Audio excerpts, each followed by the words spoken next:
আজ আপনাদেরকে একটি ইসলামিক শিক্ষণীয় কাহিনী সম্পর্কে বলবো। সেই শিক্ষণীয় কাহিনীটি হলো খলিফা উমর রাদিয়াল্লাহু তাআলা আনহু এর মোমবাতি নেভানো এবং অবৈধ কাজ করা থেকে বিরত থাকার উপায়। হযরত উমর রাদিয়াল্লাহু তাআলা আনহু ছিলেন ইসলামের দ্বিতীয় খলিফা এবং প্রধান সাহাবীদের মধ্যে ছিলেন অন্যতম। হযরত আবু বকর রাদিয়াল্লাহু তাআলা আনহু এর মৃত্যুর পর তিনি দ্বিতীয় খলিফা হিসেবে দায়িত্ব গ্রহণ করেন। হযরত উমর রাদিয়াল্লাহু তাআলা আনহু ইসলামী আইনের একজন অভিজ্ঞ আইনজ্ঞ ছিলেন। ন্যায়ের পক্ষাবলম্বন করার কারণে তাকে আল ফারুক অর্থাৎ সত্য মিথ্যার পার্থক্যকারী উপাধি দেওয়া হয়। আমিরুল মুমিনিন উপাধিটি সর্বপ্রথম তার ক্ষেত্রে ব্যবহৃত হয়েছে। ইতিহাসে তাকে প্রথম উমর হিসেবে উল্লেখ করা হয়। তার শাসনামলে একটি মোমবাতি নিভিয়ে আজও তিনি আদর্শের প্রতীক হয়ে আছেন। হযরত উমর রাদিয়াল্লাহু তাআলা আনহু এর মোমবাতি নেভানোর সেই ঐতিহাসিক কাহিনী যা আজ আপনাদের শেয়ার করব।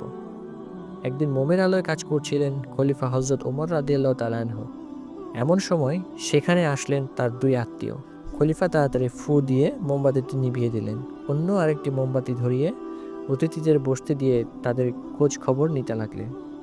অতিথিদের মধ্যে একজন কৌতূহল চাপতে না পেরে জানতে চাইলেন, আমাদের দেখে কেন আপনি আগের মোমবাতিটি নেভালেন আর নতুন একটি জ্বালালেন?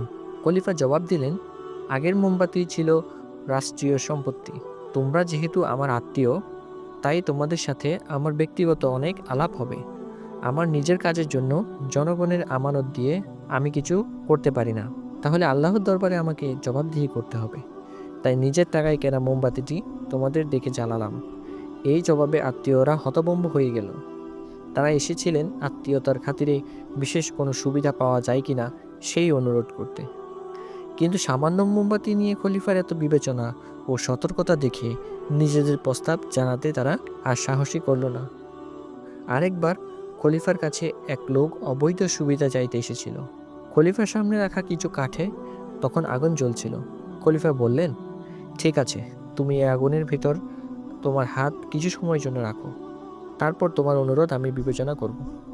লোকটি ভয় পেয়ে বলল, হে খলিফা, এই আগুনে যদি হাত ঢুকাই তাহলে আমার হাত তো জ্বলে যাবে। খলিফা বললেন, তুমি দুনিয়ার এই সামান্য আগুনকে ভয় পাচ্ছ, অথচ আমাকে তুমি দোজখের অনন্ত আগুনের ভিতরে নিয়ে যেতে চাও? তদবিরকারী নিজের ভুল বুঝতে পেরে ফিরে গেলেন। উপরোক্ত ঘটনা থেকে আমরা শিক্ষা নিতে পারি যে নিজের ব্যক্তিগত কাজ নিজের কাছ থেকে মেটানো উচিত এবং অবৈধ কাজে মানুষকে নিরুৎসাহিত করা। আমাদের আল্লাহর সঠিক পথে চলা উচিত। আসসালামু আলাইকুম ওয়া রাহমাতুল্লাহ।